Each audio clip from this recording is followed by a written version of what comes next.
रामलीला मैदान, जो शहर की धरोहर माना जाता है, इस समय अव्यवस्था और अनदेखी का शिकार है। मैदान की हालत पहले से भी बदतर हो चुकी है और जिला प्रशासन द्वारा किए जाने वाले सभी दावे फेल होते नजर आ रहे हैं, जिससे क्षेत्रीय लोगों में आक्रोश बढ़ रहा है। रामलीला मैदान, जहां कभी सांस्कृतिक और सामाजिक आयोजनों की गूंज सुनाई देती थी, आज प्रशासनिक अनदेखी का उदाहरण बन चुका है। इसके जीर्णोद्धार के लिए फंड जारी हुआ, लेकिन बरसात के बाद यहां कीचड़ और अव्यवस्था के अलावा कुछ नजर नहीं आता।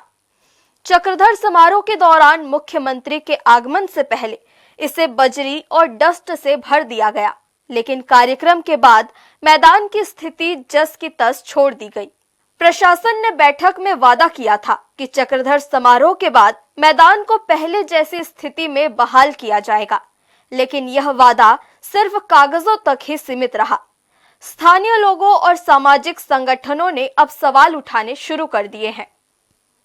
देखिए, रामलीला मैदान को लेकर पिछले समय लगभग 25 लाख रुपए की स्वीकृति प्राप्त हुई थी, जिसमें मात्र 12 लाख रुपए का ही उसमें व्यय किया गया है।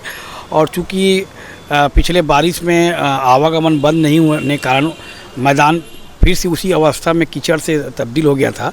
और उसके पश्चात जब चक्रधर समारोह का आयोजन के समय एक बैठक हुई थी, तो बैठक के समय ये किया गया था कि चक्रधर समारोह इस बार म्युनिसिपल मैदान में, रामलीला मैदान में होगा और कार्यक्रम के पश्चात उसको फिर से व्यवस्थित किया जाएगा।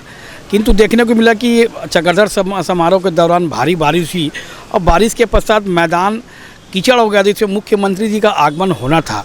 उनके आगमन को देखते ही प्रशासन के द्वारा आनन फानन में मैदान में बजरी डस्ट डाल दिया गया है, ये कहकर कि चूँकि मुख्यमंत्री जी का कार्यक्रम है, उसके बाद कार्यक्रम समाप्त होने के पश्चात उसको पुनः फिर से व्यवस्थित किया जाएगा। लेकिन आज तक मैदान को अपनी अवस्था में ही छोड़ दिया गया है और हमेशा की तरह कि कार्यक्रम जब होना है तो जिला प्रशासन और प्रशासन के द्वारा बड़ी बड़ी बातें करते हैं, उसके बाद उस मैदान का सुधि लेना कोई नहीं है।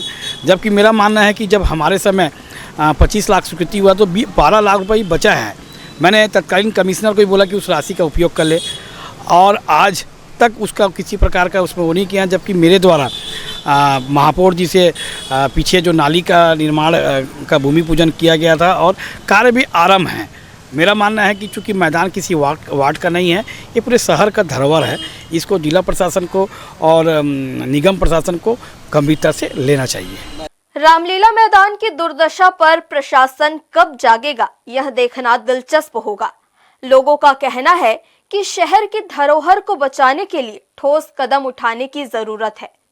रामलीला मैदान की यह स्थिति न केवल प्रशासनिक लापरवाही को उजागर करती है, बल्कि यह सवाल भी खड़ा करती है कि क्या हमारी सांस्कृतिक धरोहरों का सम्मान और संरक्षण सिर्फ कागजों और बैठकों तक ही सीमित रहेगा।